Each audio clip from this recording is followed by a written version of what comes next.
Nabi kita dilantik menjadi rasul pada umur 40. Kemudian menikah dengan Siti Khadijah 25 tahun.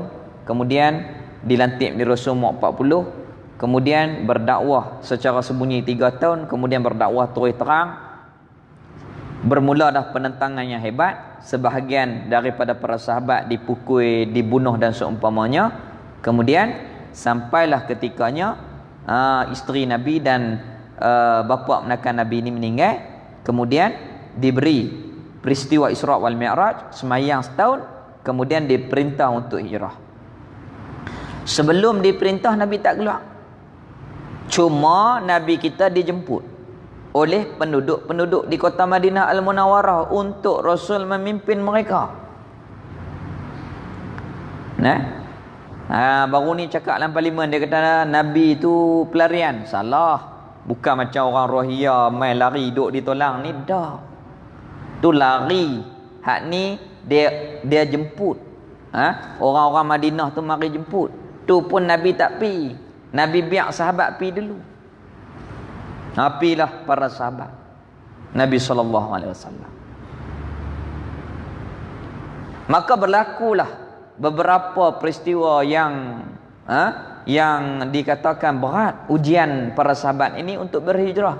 Di antaranya iaitulah berlaku kepada keluarga Salamah. Abu Salamah dengan Ummu Salamah, anak dia nama Salamah, nak keluar. Keluarga dia, dua-dua keluarga belah isteri belah suami ini tentang mereka supaya jangan pi. Siap dah barang nak pi. Tiba-tiba takdir Allah Ta'ala, keluarga belah suami ni, dia kata ke anak dia, hak lelaki tu, dia kata kalau hang nak pi lah, jangan duk jadi biar anak hang pi. Anak hang kami nak tahan. Keluarga belah isteri juga kata hang nak pi, tapi anak kami perempuan ni kami tak bagi pi. Tiba-tiba berlaku pertembungan macam tu, berkelahi antara mak mentua dua ni, belah lelaki belah suami, belah isteri. Terpaksa suami ni dalam keadaan derita dia, dalam keadaan kepedihan dia, tetapi memikirkan keadaan untuk membantu perjuangan Rasul, maka dia pi. Isteri duduk rumah mak mentua dia, anak pula duduk belah keluarga dia. 3 orang ni dipisahkan. Bayang tengok kita kalau kita ni dipisahkan dengan anak, mak dipisahkan dengan anak, anak dipisahkan dengan pak terpaksa pi demi perjuangan untuk membawa agama kepada kita. Dalam keadaan sedih itu setahun lebih anak merana, mak merana, tak boleh nak tengok anak, anak tak boleh tengok mak, yang ayah duduk di Madinah. Maka ada orang mari berunding dengan keluarga belah suami dia. Dia kata anak ni hantar baliklah kat mak dia, kesian. Barulah keluarga tu fikir dan hantar balik mai kat mak. Barulah mak dengan anak ni pergi ke Madinah Al-Munawwarah untuk sama-sama berhijrah, dengan membantu perjuangan Nabi SAW. Kemudian berlaku pula kepada Syuaib Ar-Rumi radhiyallahu taala anhu. Orang Rom mari duduk di Mekah, masuk Islam, menyega kaya. Apabila siap nak pi ke Madinah, tahan harta dia. Dia kata hang nak pi lah, tapi kata ni hang kaya ni sebab kaya di Mekah. Jadi harta ni harta orang Mekah, tak boleh kami tahan, kami rampas. Sahabat Nabi ni kuat imannya. Hak macam mana kita belajar tu, dia merasai. Hak macam mana kita belajar daripada awal sifat 20 sampailah kepada ilmu malam ni, semuanya dihayati di dalam hati para sahabat. Kemudian dia pejam mata, tak ingat harta dia, dia pergi ke Madinah. Ini hebatnya tarbiyah iman Rasul kepada para sahabat.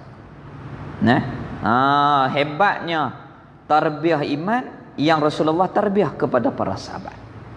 Maka kata Abu Yahamka, bayangkan kita umat Nabi ni, kalaulah pergantungan hati kita dengan dunia ni, takdirlah Rasulullah ada, adakah kita ni nak bersama dengan Rasul ketika itu? Hati-hati orang yang hatinya masuk cinta dunia, na'udzubillah. Jadi para sahabat dia tak sayang kepada dunia ni. Nak tahan, nak rampas-rampas bila? Aku tetap dengan perjuangan untuk bersama dengan Rasul, berhijrah, memastikan hijratul Rasul itu berjaya.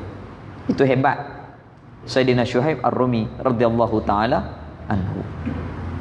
Maka Sayyidina Umar pun satu hari dah Rasulullah ni bijak mengatur orang yang bersifat dengan fatanah, cerdik, bijaksana. Rasulullah mengatur para sahabat, hak kaya bawa orang susah, hak kuat bawa orang lemah. Pi dulu. Rasulullah tak pi kerana tak ada arahan daripada Allah Taala. Maka takdir Allah Taala, Sayyidina Umar Al-Khattab radhiyallahu taala anhu, dia bawa pedang satu hari, dia pi tawaf di Kaabah sebanyak 7 keliling. Lepas tawaf dia sembahyang 2 rakaat. Lepas tu dia pi menuju kepada perhimpunan orang Quraisy. Dia pi. Dia kata siapa nak ibu dia merana.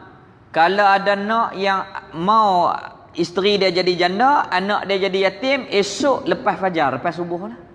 Tunggu Umar di sebelah bukit sana. Esok Umar nak pi dah. Tunggu di sana. Kalau siapa nak mak merana, isteri jadi janda, anak jadi yatim, esok tunggu di belakang bukit tu. Seorang pun tak berani. Maka takdir Allah Taala, buatlah perhimpunan musyrikin Darun Nadwah, iaitulah persidangan parlimen yang tergempak pada 26 Safar. Di tahun yang ke-13 Rasul dilantik menjadi Rasul. Kemudian mesyuarat 7 pemimpin.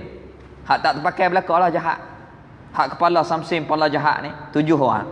Di antara Abu Jahal. Dan dihadiri oleh seorang, iaitulah Iblis laknatullah yang mai daripada negeri Najdin. 7 maknanya campak Iblis jadi 8 syarat. Nak buat apa dengan Muhammad? Setengah kata kita buh menyara. Hei Iblis kita tak boleh, pengikut dia merontak lagi. Apa dia lagi? Bagi cadangan. Kita hambat, kita halau buang negeri. Iblis kita tak boleh. Saat lagi dia pi buat pengaruh di sana, serang Mekah, tak boleh juga. Maka Abu Jahal laknatullah ni, dia duk fikir, dapat ilham daripada Iblis. Kita ni ada kabilah-kabilah dalam masyarakat Arab. Kemudian tiap-tiap kabilah kita pilih seorang pemuda hak paling kuat. Dan semua kita ni pakat tikam Muhammad seorang sikit. Tu dia cadangan dia. Maknanya semua kena tikam. Kalau kita ikut akal, Nabi tak boleh pi. Tapi ini bukan akal, tetapi kuasa Allah Subhanahu Wa Taala. Tu kita kena balik kepada kuasa Allah Taala. Akal kita ni tak boleh pi tak mana. Kalau kita duk ukur dengan akal tak boleh pi. Pasal 7 orang pemimpin ni duk mesyuarat, tak cukup 7 bawa sebelah. Semua sebelah. Maka pada 26 Safar berlakulah peristiwa itu, mesyuarat di Darun Nadwah, tepi Kaabah. Zaman tu bukan zaman jahiliah dah, zaman tahun yang ke-13 kenabian Rasul sallallahu alaihi wasallam. Kemudian malaikat Jibril terus pergi habaq dengan Nabi. Ya, wahai Muhammad, Allah tak ada izin dah kamu untuk berhijrah. Terus Nabi kita pergi rumah Sayyidina Abu Bakar radhiyallahu taala anhu. Di mana? Kalau kita pergi Mekah, kalau kita tahu cerita-cerita ni, kita boleh hayati. Siapa Marwah? Bayanglah, tu siapa, tu Marwah, tu Kaabah. Di mana rumah Nabi? Di sini. Di tengah-tengah ni antara Safa dengan Marwah, berat belah Safa ni rumah Siti Khadijah. Nabi keluar daripada rumah Siti Khadijah. Tu rumah Abu Lahab. Dekat Jabal Qabih. Nabi keluar pi bukit Safa tu, naik pi rumah Sayyidina Abu Bakar atas bukit. Di mana rumah Sayyidina Abu Bakar? Ni Menara Jam, pi situ sikit Hotel Hilton. Hotel Hilton tu lah tapak rumah Sayyidina Abu Bakar. Sayyidina Abu Bakar terkejut. Rasulullah mai tengah-tengah hari. Lepas tu Rasulullah kata, biar izinkan saya masuk dulu ke dalam rumah. Apabila masuk, dia habaqlah. Rasulullah bagi tahu kata, Jibril perintah Allah Taala sudah izin untuk berhijrah. Sayyidina Abu Bakar terus tanya, saya boleh pergi tak tuan? Rasulullah kata ya. Jadi buat persiapan. Malam tu juga maknanya 27 hari bulan Safar, hari Jumaat. Jumaat, Sabtu, Ahad, 3 malam duduk dalam Gua Sur. Keluar daripada rumah Nabi, pergi ke rumah Sayyidina Abu Bakar, berjalan 5 batu masuk ke dalam Gua Sur. Ketika itu umur Sayyidina Ali 22. Berani dia ni, Sayyidina Ali ni. Depa buka tengok Rasulullah tak ada. Pakat lena habis. Ini kuasa Allah Ta'ala yang kata tadi, akal kita tak boleh fikir benda tu. Akal kita tak boleh fikir macam mana orang kepung rumah Nabi, sebelah orang pemimpin, termasuk dengan pemuda-pemuda yang gagah perkasa, pegang pedang, tiba-tiba lena habis. Nabi boleh keluar. Pergi rumah Sayyidina Abu Bakar, naik Bukit Sur, naik ke Gua Sur.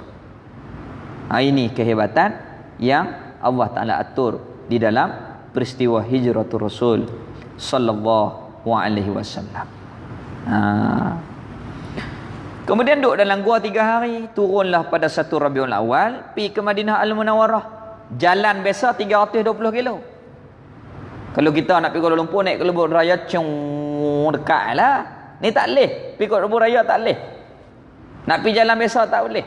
Kerana penuh dah. Orang duduk tunggu nak bunuh Nabi kita. Siapa dapat Nabi, sama ada hidup atau mati, 100 ekor unta ditawarkan. Kalau lah ni, sekor 4,000.